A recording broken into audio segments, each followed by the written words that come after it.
Hey everyone, it's Geeta. It's Oscar. And Eli. And this is Guess with Geeta. Okay.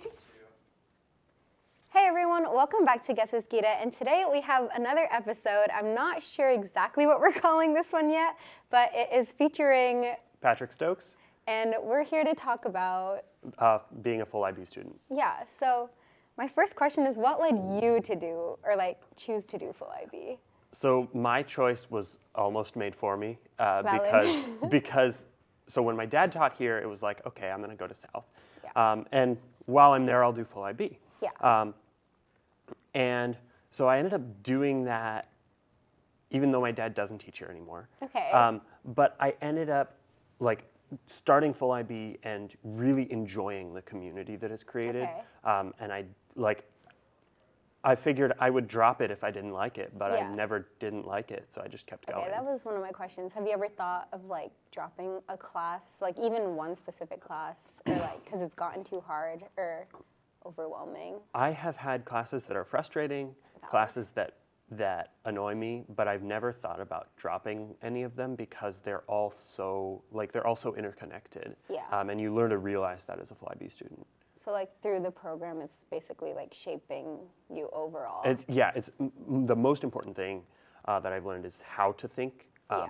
It's not the things to know, because in IB history we learn all about all sorts of different content, but the content's not the important part. The important part is that we learn how to think like a historian. Mm-hmm. And writing is very important. Writing is very important. If you take IB English and IB history are two classes that teach you how to write under pressure really, really well. I've written college essays in a couple hours and gotten into the colleges. Really? Yeah. That's very respectable. Also, you're also a very smart person on top of that. But do you have a favorite class and then a least favorite class? I think my favorite class is definitely IB physics, but that's because I want to go into physics as a career. I called it. Yeah. Mr. Miller teaches really well, and even if you struggle, he's willing to work with you to help you. He helps you truly understand. I will attest to that so hard. Instead of just memorizing answers that you can put down on a multiple choice test. My least favorite is probably IB English because it's not applicable necessarily to what I want to do. It does teach me how to write really well. I just don't enjoy the literary analysis, but that's a personal thing. That is by no means don't take IB English, it's a bad class. I just, of the 6 that I've taken, it is definitely the most tedious for me and the most, I wouldn't say frustrating, but it feels, I don't want to say pointless, but less applicable to me. It's a very easygoing class is what I'd say. What's some advice that you would give to someone, a younger classman thinking about doing full IB, or a junior struggling right now? Because you're a senior. Yeah, as a senior, go for it. You'll find a community. The community will build itself around you. A lot of people think IB is comprised of a bunch of elite people, but that's not how it goes. If you join IB, that is how you become that level of intellectual and that level of a global thinker. And it's really there's no turning back. Every one of us, all 17 of us, would absolutely do it again. It has made us think to a completely new level that is we had never experienced before, and we can't go back. I like that. I may regret not doing full IB just a little bit, but that's my next question. Would you say it's also beneficial and useful for someone to just take a few IB classes? Oh, absolutely. If you don't have the full academic rigor, if you're involved in multiple sports or multiple big activities, it's totally appropriate to do a few IB classes. And actually, I would encourage it, but don't let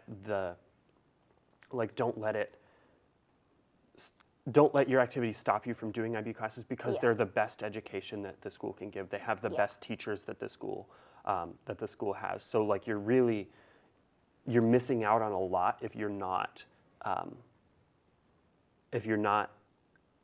like using this free education. Yeah, that it you is have. also very like like your own like goals and like what you're focused towards is what I'd say. Anything else you want to touch on? You had a little history thing in Yeah, there. so don't let like hard classes, easy classes, workload deter you.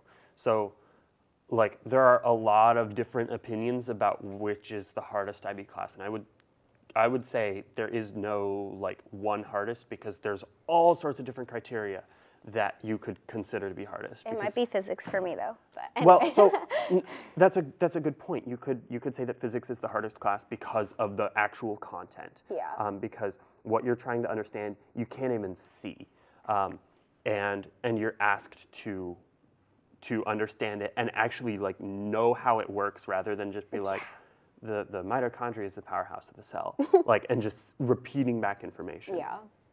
So, like, you could say that physics is the hardest class in that regard. You could also say that history is the hardest class because it has the most homework, because physics has little to no homework. Yeah. But history has quite a bit, but all it is reading. So it's not actually difficult homework so much as it is just like you need to read, and then usually you'll go over that reading in the class to make sure that you fully understand.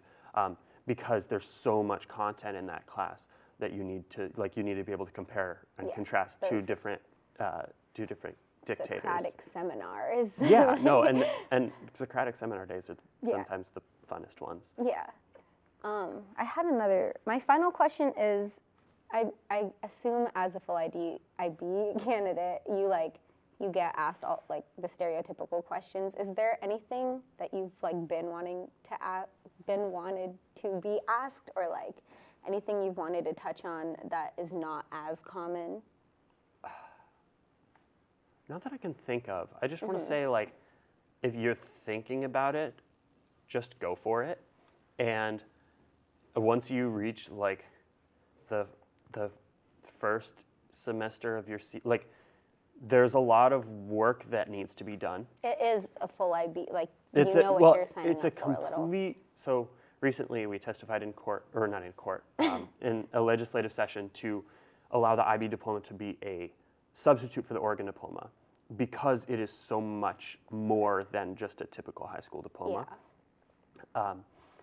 The biggest thing is like, it is more work, but it is absolutely worth it. Because like you create this super small, tight-knit community that like, and you really prepare yourself well.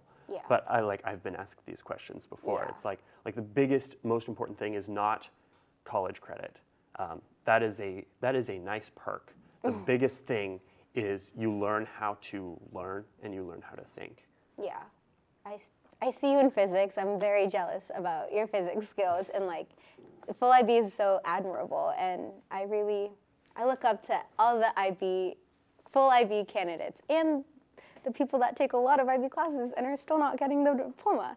That's all that I had. If you had anything else. No, that's all I have to share. Okay. We're thinking of what to call this episode, and we'll see you guys in the next one. Bye.